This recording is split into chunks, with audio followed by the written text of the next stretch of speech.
Hi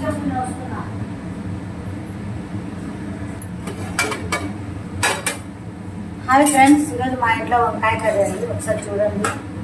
నేనైతే ఇలానే చేస్తాను. మీరు ఎలా చేస్తారో నాకు కూడా కామెంట్ చేయండి. ఫస్ట్ ఆయిల్ వేసాను, పోపు గింజలు వేసాను, ఆనియన్ వేసాను, టమాటో వేసాను. కొంచెం మగ్గిన తర్వాత పసుపు వేస్తున్నాను. ఆల్రెడీ ఉప్పు వేసాను. 2 స్పూన్ల కారం వేసుకుంటున్నాను. చిన్న స్పూన్ కాబట్టి 3 స్పూన్స్ వేసుకున్నాను. కొబ్బరి తెల్లవాయి వేసుకున్నానండి. మిక్సీకి పట్టుకున్నాను.